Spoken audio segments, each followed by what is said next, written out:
Welcome to video 23. Our only function is one, as is everything. Hello friend, thanks again for being here. In my last video, I talked about the only difference, which is the difference between truth and lies, or reality and unreality.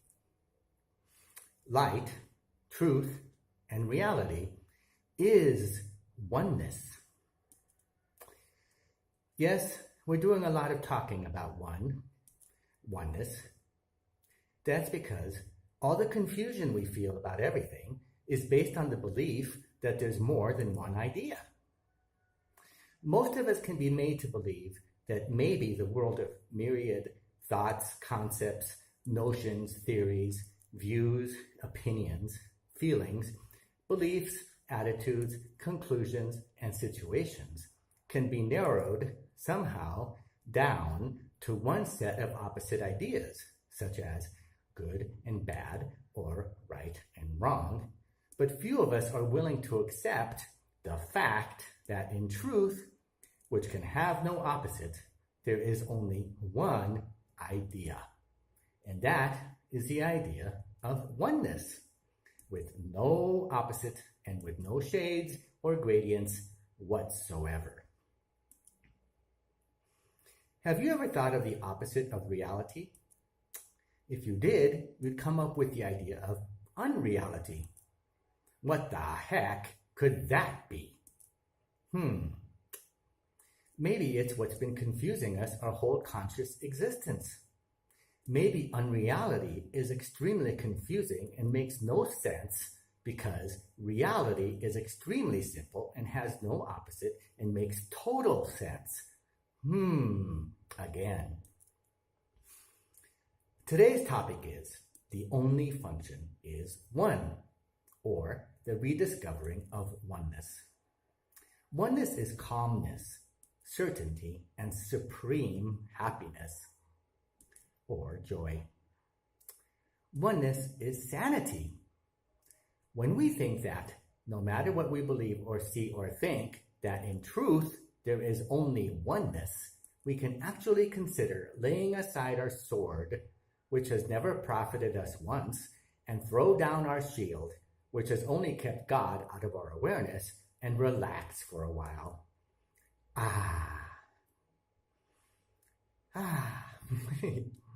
What's one cannot be threatened. What is one cannot attack nor be attacked. What is one is the condition of heaven. Our only function, then, is to remove our own self-imposed mental blocks to the awareness that we are as God created us to be. God is one, so we are one. Thus, it must also be our function to be happy, because oneness is happiness. Oneness is the idea of a type of happiness that we don't have in the world. It's a constant state of joy, or supreme happiness, that never, ever changes. But what you say? How can you be happy in this miserable world? Well, you can't. At least not as we perceive it. Nor can we overlook it without harnessing the power of God. Yet, no matter how good the world can seem, and no matter how elated we seem to be when we see with the vision of Christ given us at conception, what heaven is, in comparison to the world, will always leave us wanting to come back home to the heavenly state of mind we never left. God lives not in a world, so it must be part of our only function to forgive or overlook the world.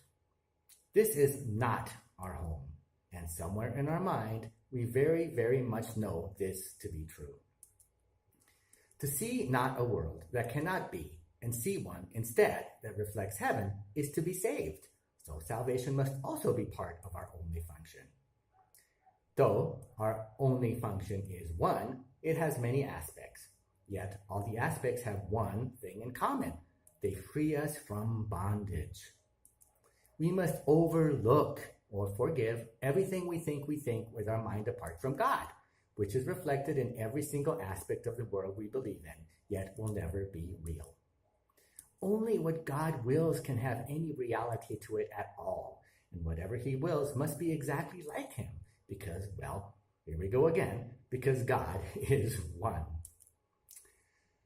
Once we fulfill our function, which is to realize we are happy because we have overlooked the world of misery we thought we made, we then become aware that we are invulnerable and cannot be hurt in any way.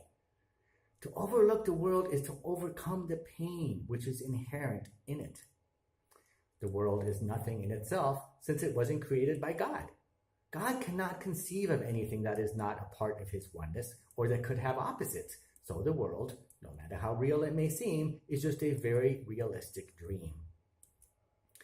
The world is not good nor bad because God is not its source, and the imaginary opposite of God, which is nothing, and where it seemed to be rooted, can only bring us experiences that would be the opposite of God's reality, if it were possible to have such experiences. What are these experiences? Think about it. What's the opposite of limitless joy, certainty, love, eternal life, and invulnerability? Eek! I don't even want to utter those words symbolic of what makes hell hell.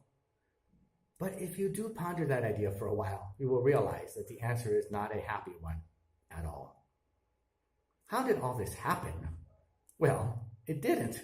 But what we believe is what we see, and what we see is what we believe.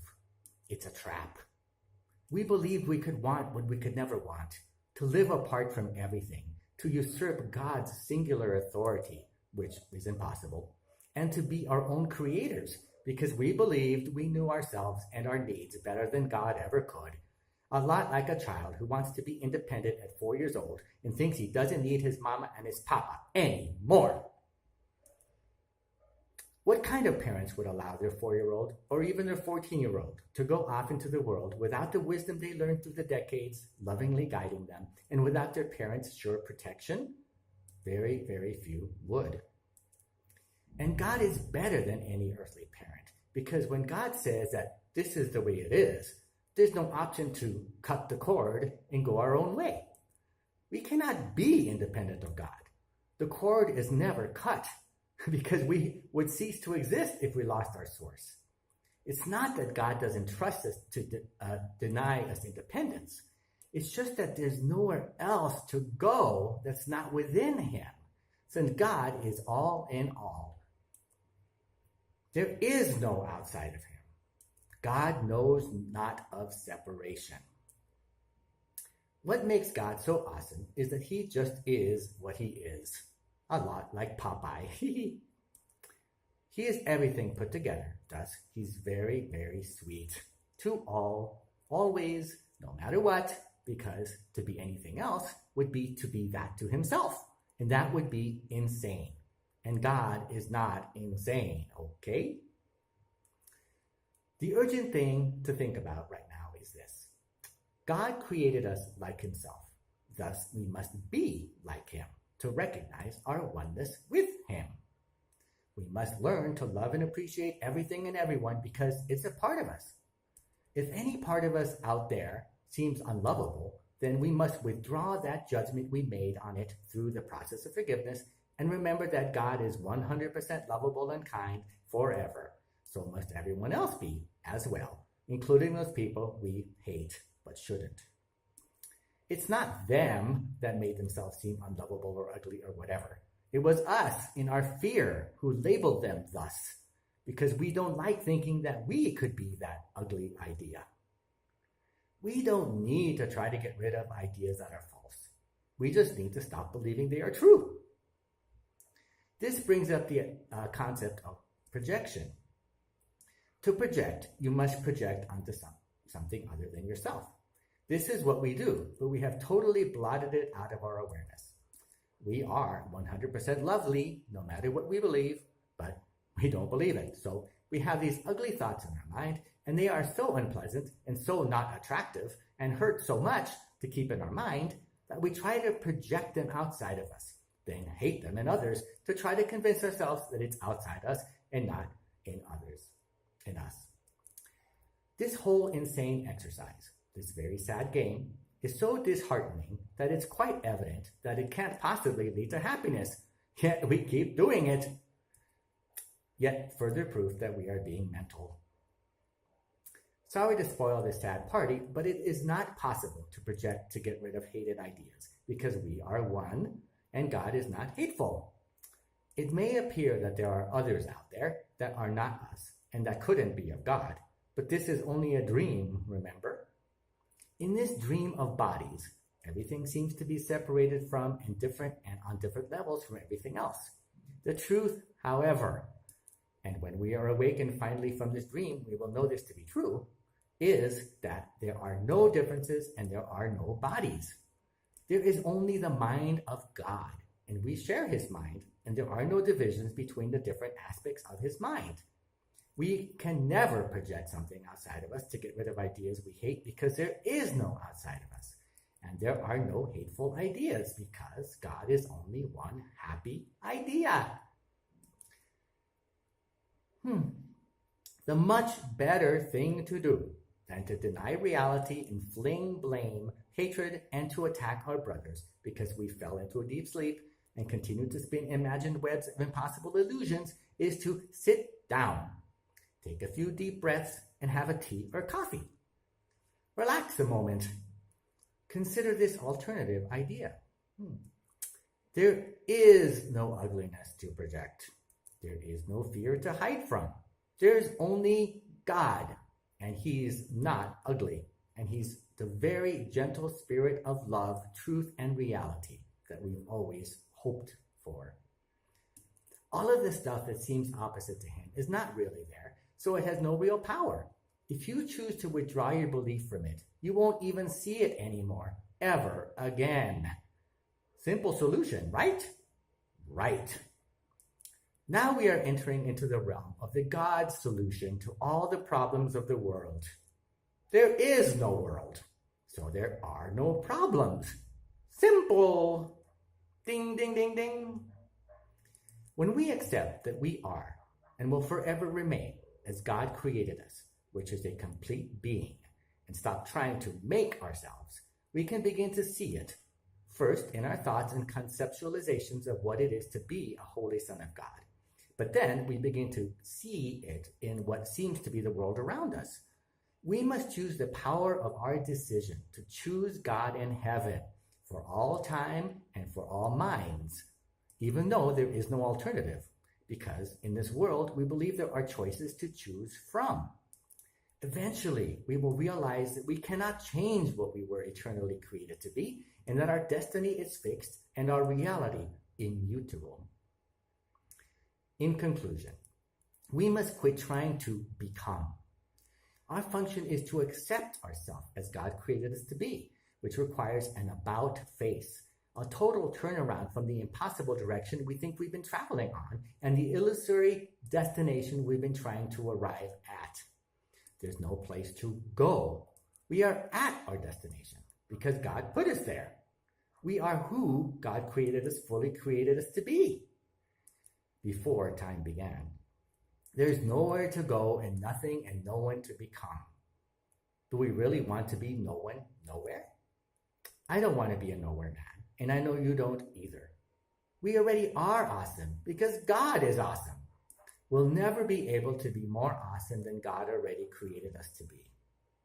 To think we have to walk along or progress along the carpet of life to arrive to where we already are, and to believe we must become what and who we already are, is to attempt in complete confusion and futility to walk away from our only reality, to become nothing because we already are everything. All this thinking has gotten us into an impossible situation. And once in an impossible situation, well, it seems impossible to get out. It is our thinking that makes us think that we can think thoughts apart from those of God's that seem to have gotten us into the mess we're not in. We keep trying to understand what is not understandable. We keep trying to navigate through this impossible world, assessing and reassessing everything and everyone incorrectly, judging constantly against ourselves, all along becoming more and more afraid of ourself. Ouch, that hurts. And it does.